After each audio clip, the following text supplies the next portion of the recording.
Hello there guys, and welcome back to the channel. So in today's video we are going to be taking a look at Archangel, and we are going to be doing our best to review it and hopefully shed some light on a couple of misconceptions on this champion as well.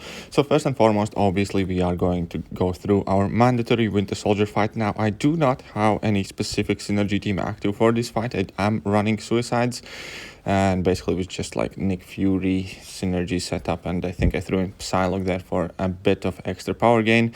But the point of Archangel is that he does not rely on Suicide Masteries whatsoever. So if you're completely new to Archangel, then you kind of probably have heard about two things. If opponent can bleed and be poisoned, then he's an absolute destroyer of a machine. He combines bleeds and poisons, plays neurotoxins. Neurotoxins basically serve as a passive heal block. Additionally, they reduce opponent's ability accuracy, not just offensive or defensive, overall ability accuracy, so it quite often works on nodes. And that is just a ridiculous damage output he is capable of performing. So here we can see that 45 hits, Winter Soldier's down, so that is a relatively insane damage output. Under 50 hits, Realm of Legends, Winter Soldier goes down. It's a superbly fast fight as well, largely involving spamming heavy attacks. So how does he perform if opponent is poison immune though? Because one of the things that most people think that as long as there is an immunity to poison or bleed involved, then Archangel loses pretty much all of his value and damage output.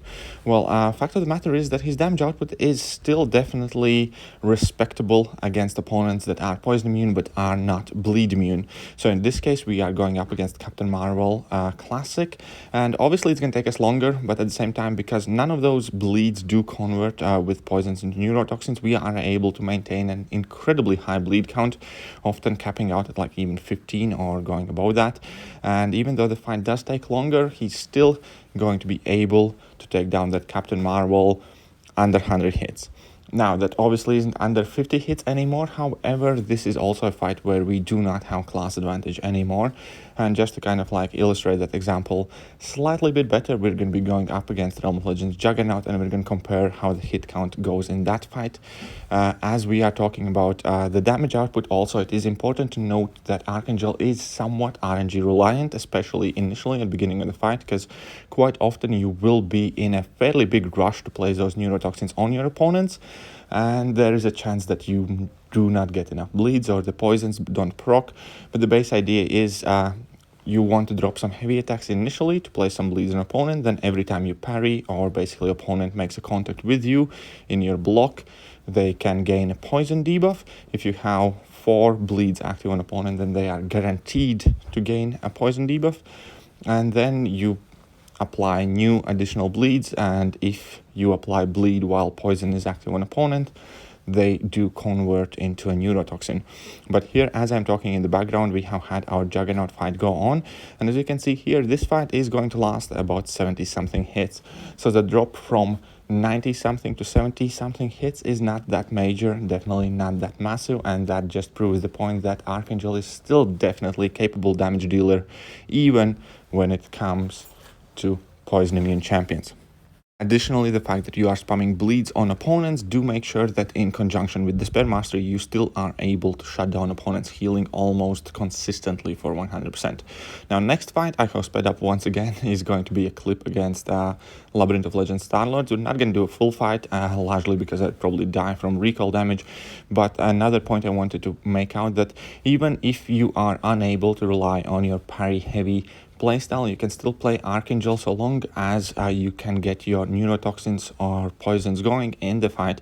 You are still able to deal a decent to great amount of damage, simply either by block baiting heavy attacks and punishing those with your own heavy attacks, or just by integrating a regular combos in your playstyle, which still have a chance, albeit but smaller one, to play bleeds on opponents, and then rely on your special attacks more to basically gain your poison debuffs and convert them into neurotoxins.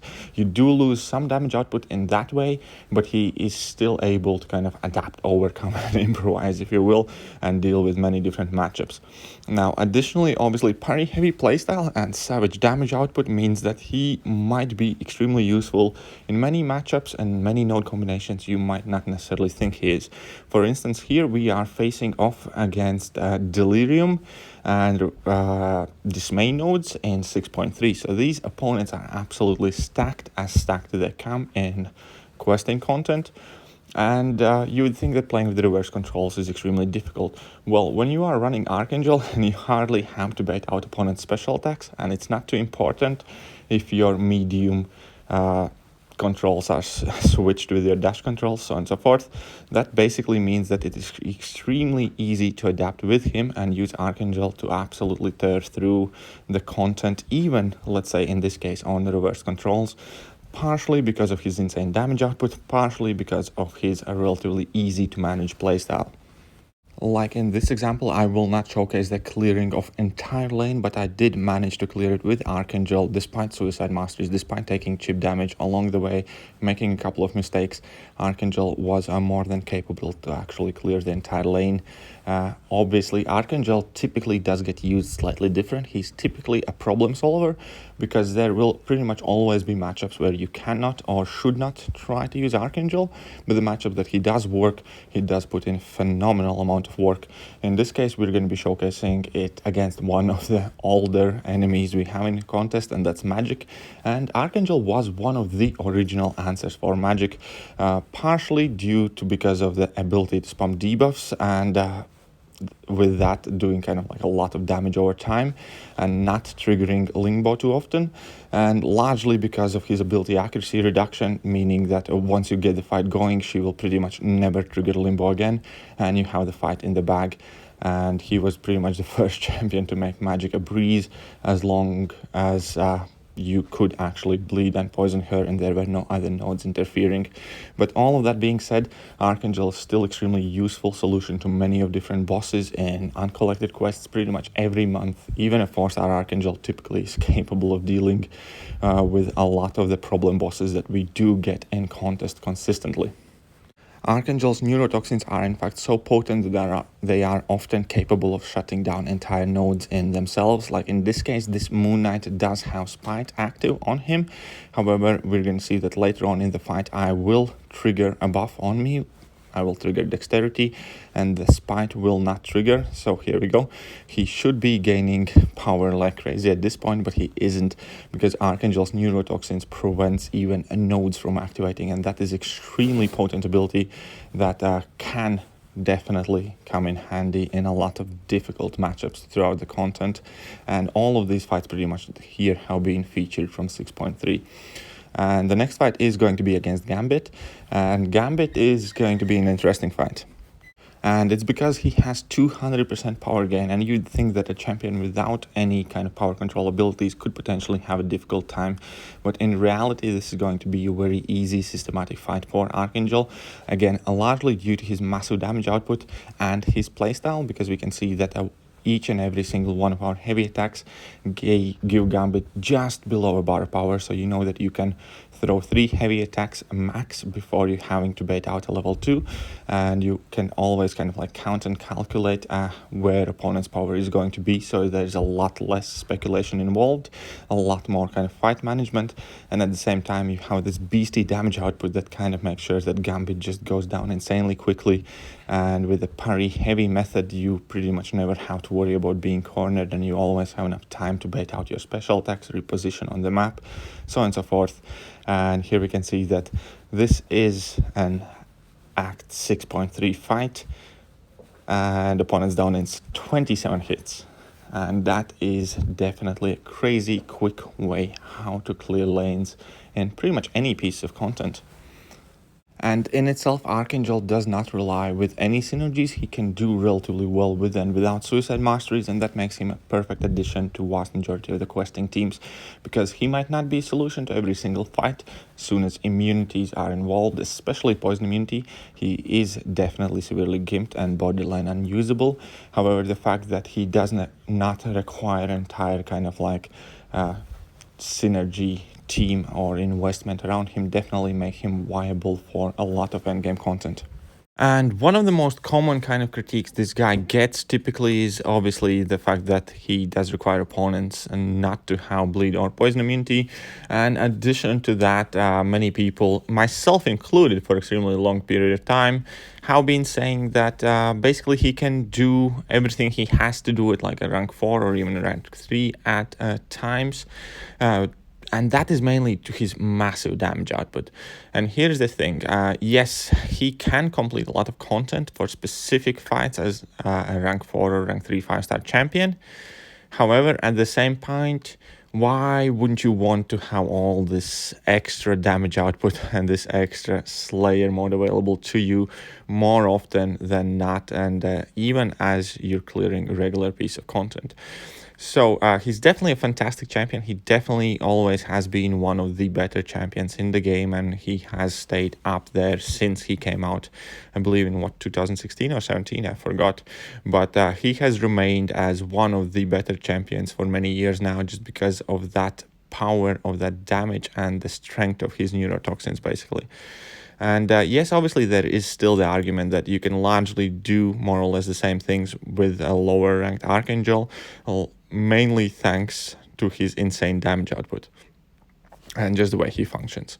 But at the same time, why wouldn't you want to use him more than just an occasional problem solver? Bring him in a quest line, clear these lanes incredibly quickly, and then for the fights where he does not perform as well, pick something else. So it's always been this one of the long discussions, kind of like similar with Void, I guess, and to a degree, because Void largely does everything he has to do at rank 3 or rank 4. There's not major need for Void to be rank 4 or 5 champion, unless, except obviously the damage increase and the health pool increase. That all being said, I definitely personally enjoy Archangel a lot. I like the insane damage. I like the ability, nullification, shutdown, accuracy reduction, all of that stuff. And he's really, really potent at what he does. Also, currently he's one of the great champions that is not available as a 6-star, so there might be quite a long while to wait before he comes out as a 6-star champion. So it also kind of like made sense in that aspect for me to take him up to rank 5, because I knew I will not be able to pull this guy as 6-star anytime in near future. So that will pretty much do for this video. I believe we have more or less went over majority of the things. I forgot to mention that these last clips are from Variant 2, and thanks to his parry heavy playstyle, he's also capable of clearing a lot of content in Variant 2, because you do not risk that glancing thing or glancing nodes if you're not throwing your regular attacks, and he certainly can finish out most of the fights without relying on his regular attacks or special attacks. Basically, just parry heavy is all you need to access. But yeah, so Variant 2 fights, 15 hits, 20 hits, easy, simple, quick. There is not much on the downside for this guy outside of the one most common argument everybody uses, and that is the immune champions. But also quickly wanted to mention that the game is largely shifting to shock and incinerate immunities, so less and less champions do come out with bleed and poison immunity, I think. So that kind of like gives Archangel a bit more breathing space. All of that being said, the video is over, so here is what I think of Archangel. Fantastic champion, excellent damage output, and a utility that has survived the test of time. Therefore, I have absolutely zero regrets that I did take up this champion as a rank 5 5-star. Super happy with him, enjoy using him, and most importantly, he still saves me time and provides answers to many difficult problems. If you like this video, hit that like button, hit that sub button, hit all the buttons, and see ya.